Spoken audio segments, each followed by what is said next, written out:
Dans ce nouvel épisode, comment tirer profit de l'open data en immobilier.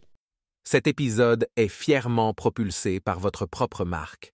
Prenez contact avec nous et devenez le prochain annonceur premium de ce podcast. Bonne écoute. Avenue Gustave V, le podcast de l'immobilier. Oui, et l'immobilier, ça me connaît. Bienvenue à tous. Jean-Christophe Dimino avec vous depuis 2018 maintenant dans ce podcast Avenue Gustave V. Je, non pas décrypte l'actualité de l'immobilier, mais vous donne des astuces, mets tout cela en perspective sur le marché immobilier national et local, celui qui me concerne plus particulièrement, celui de Nice et de la Côte d'Azur.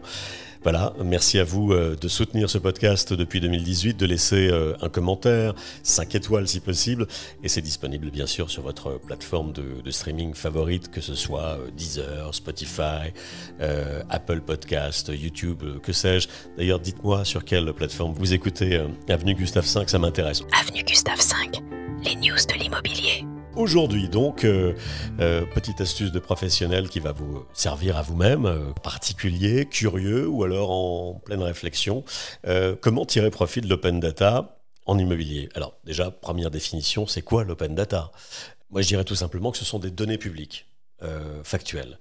Et tout cela est mis en réseau, mis en ligne, c'est accessible très largement, gratuitement. Voilà, et ça va vous aider véritablement à affiner votre réflexion.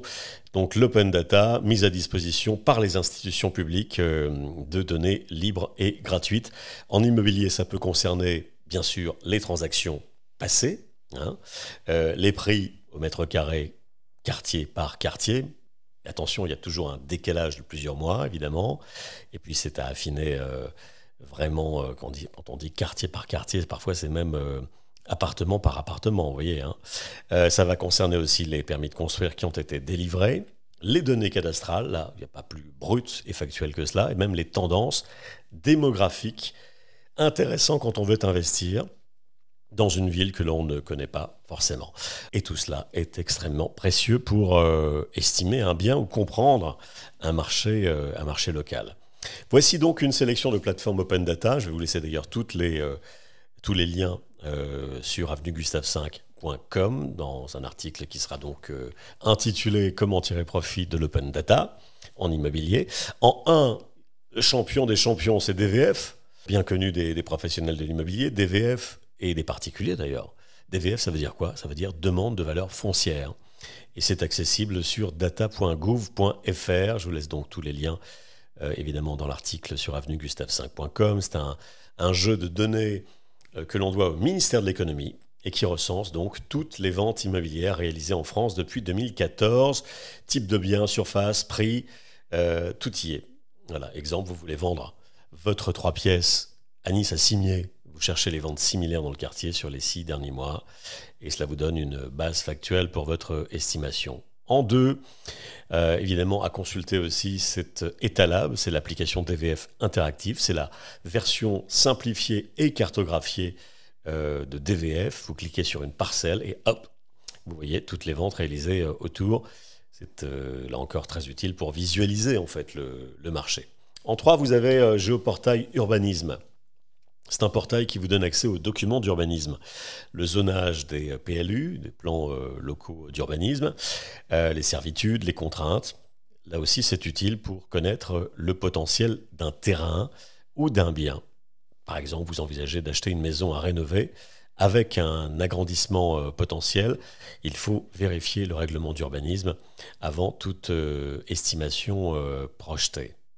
En 4, bien sûr, l'incontournable cadastre. Le cadastre.gouv.fr, c'est le site officiel du cadastre qui permet de consulter les parcelles cadastrales, d'identifier les lots et la surface des terrains. C'est pratique pour croiser les données avec celles des ventes DVF. En 5, je vous le disais dans l'introduction, les statistiques. Ça, c'est intéressant. Et là, bien sûr, le champion des statistiques, c'est l'INSEE.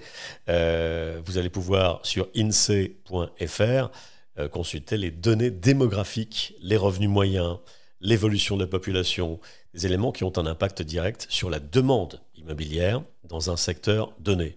Bon, là encore, ça va peut-être vous parler davantage si jamais vous devez investir ou acheter ou alors hérité dans une région ou dans un département, dans une ville que vous ne connaissez pas vraiment. Comment croiser toutes ces données pour donc estimer au mieux votre bien? Bon, ça c'est dans le cas où vous êtes un particulier. Rien ne vaut, évidemment, rien ne vaut la vie d'un professionnel, émérite en tout cas. Vérifiez bien le professionnalisme, bien sûr, de votre interlocuteur. Sinon, c'est une méthode simple en 4 étapes que je vous livre. D'abord, vous recherchez les ventes comparables dans DVF ou dans Etalab. Ensuite, vous vérifiez le contexte urbain et réglementaire à travers le géoportail de l'urbanisme. Vous analysez ensuite le potentiel de la parcelle avec le cadastre et vous affinez avec les données socio-économiques de l'INSEE.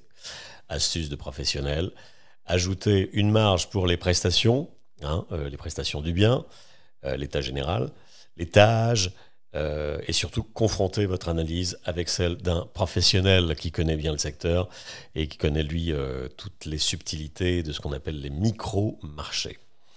Alors, il y a quand même des limites à l'open data. L'open data, c'est une base puissante, mais elle ne dit pas tout. Elle ne remplace pas, c'est une évidence, elle ne remplace pas une visite du bien sur place. Elle ne remplace pas l'expertise d'un professionnel qui connaît bien le secteur, le quartier. Et ce n'est pas non plus une analyse émotionnelle et humaine d'un bien. C'est très factuel, c'est très froid.